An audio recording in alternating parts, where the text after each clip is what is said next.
how Santa got his job. By Stephen Krenksy. When Santa Claus was a young man, he went out looking for a job. Santa wanted no part of desk or no offices. He liked to stay on the move. His first job was cleaning chimneys. Santa was sure-footed even deep through, and he loved twisting through the tight spaces. But there was a problem. Santa was so neat that he never got covered in soot or made a mess in a fireplace. So nobody believed him when he said he was done. Where's the proof, said some. You're not even dirty, said others. This led to a lot of arguments. Santa worked for the post office next, where everyone could see that he was doing his job. Santa's favorite part was bringing packages to people all over town. Waiting in traffic was frustrating, though. It's silly to waste all this time. He decided to speed things up. He started making deliveries in the middle of the night. But there was a problem. No one was glad to see him at that hour. The postmaster got so many complaint letters that Santa had to leave. Since Santa had discovered he enjoyed staying up late, he tried cooking at an all-night diner. It felt good to fill orders for customers sometimes. Santa even surprised people with extra helpings. Oh, I couldn't eat another bite, none of them. I said, well, maybe just one. But there was a problem. Every night, Santa tasted and sampled and tasted some more before he brought anything out of the kitchen. He gained a lot of weight. Hoping to get some exercise, Santa found his spot at the zoo. He was very organized about the animals. I know when they are sleeping, said Santa, and when they are awake. Over time, he also learned whether they were behaving themselves or not.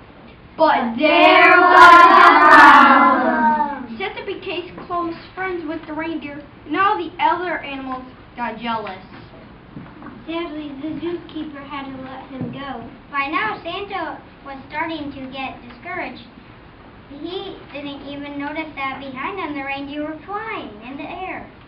The reindeer worked hard to cheer him up. Together, they joined the circus. Soon, the reindeer were shooting Santa out of a cannon 3 times a night.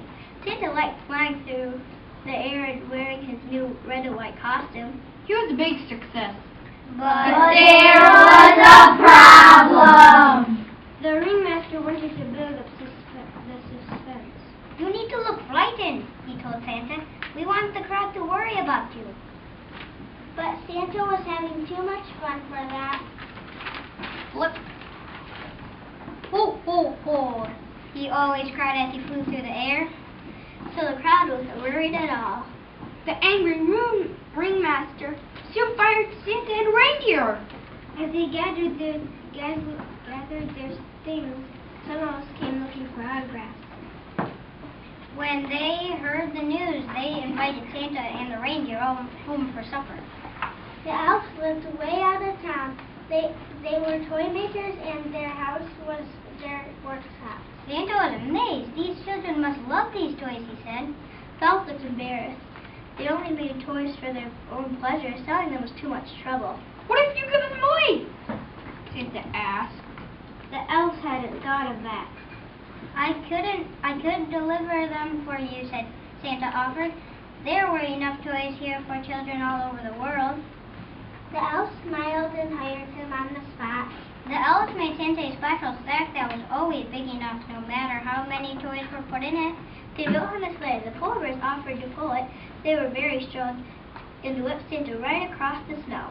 But there was a problem. It was the biggest one yet. The polar bears were great on land, but when it came to pulling this sleigh across water, to Santa's surprise, this problem could be solved. Santa and the reindeer practiced together every day. They made a few mistakes at first, but soon they learned to work as a team. In the darkest part of winter, when people needed their spirits lifted the most, Santa got ready to go. As the elves said goodbye, they gave Santa an emergency kit. It held a compass, ski goggles, cough drop, and other things. Santa thanked them very much. All his jobs had taught him that it was good to be prepared. Then Santa and his reindeer took off. The first night was a little hard. Santa was still learning about the shortcuts in high winds, but at last he got the hang of it. Ever since then, the elves have made toys all year, and Santa away. In one night, he loves his job as much as ever. He's gotten pretty good at it over the years. Still, he always keeps his emergency kit close by Because no